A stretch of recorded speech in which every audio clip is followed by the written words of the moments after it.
عنوان: پیاسا کوا، ذہانت اور وسائل کی ایک کہانی۔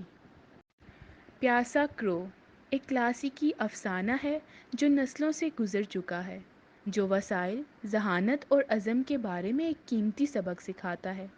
اس کہانی نے اپنے سادہ لیکن گہرے پیغام کی وجہ سے دنیا بھر کے لوگوں کی تخیلات پر قبضہ کر لیا ہے۔ ایک زمانے میں ایک سرسبز و شاداب جنگل میں ایک چلاک کوا رہتا تھا۔ گرمیوں کے دن تھے، سورج بے رحمی سے جل رہا تھا اور کوے نے خود کو پیاسا پایا۔ پانی کی تلاش میں ایک درخت سے دوسرے درخت پر پرواز کرتے ہوئے کوے کی امید اس وقت دم توڑ رہی تھی جب تک کہ اسے ایک گھر کے قریب آدھا بھرا ہوا برتن پڑا ہوا نظر آیا۔ اس کا دل خوشی سے اچھل گیا، لیکن جیسے ہی وہ برتن تک پہنچا، اسے احساس ہوا کہ پانی کی سطح اتنی کم ہے کہ اس کی پہنچنا مشکل ہے۔ بے خوف کوے نے حل تلاش کرنے کے لیے چاروں طرف دیکھا۔ اس نے دیکھا کہ آس پاس کچھ کنکریاں بکھری پڑی ہیں۔ کوے کا ذہن میں ایک خیال آیا۔ عزم کے ساتھ کوے نے ایک ایک کر کے کنکریاں اٹھانا شروع کر دیا اور انہیں برتن میں گرانا شروع کر دیا۔ جوں جوں برتن میں زیادہ سے زیادہ کنکریاں گرتی گئی، پانی کی سطح بڑھنے لگی۔ کئی کنکریاں گرانے کے بعد آخر کار کوے نے پانی میں اپنا عکس دیکھا۔ مطمئن اور تر و تازہ ہو کر اپنی پیاس بجھا کر اڑ گیا اور اپنے پیچھے وسائل کا سبق چھوڑ کر چلا گیا۔ یہ افسانہ تخلیقی صلاحیتوں اور سوچ کی طاقت سے نشاندہی کرتا ہے۔ کوے کو ایک ایسے چیلنج کا سامنا کرنا پڑا جو شروع میں ناقابل تسخیر لگتا تھا، لیکن مشاہدے، تجزیے اور تخلیقی صلاحیتوں کے ذریعے یہ رکاوٹ پر قابو پانے میں کامیاب رہا۔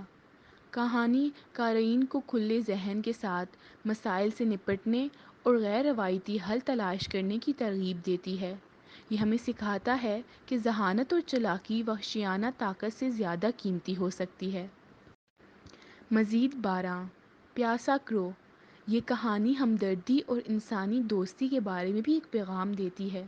کوے نے نہ صرف اپنی پیاس بجھائی، اس میں دوسروں پر غور کرنے کے لیے ذہن کی موجودگی تھی جو اسی طرح کی حالت میں ہو سکتے ہیں۔ کہانی کا یہ پہلو قارئین کو اپنی فوری ضروریات سے آگے سوچنے اور دوسروں کی فلاح و بہبود پر غور کرنے کی ترغیب دیتا ہے۔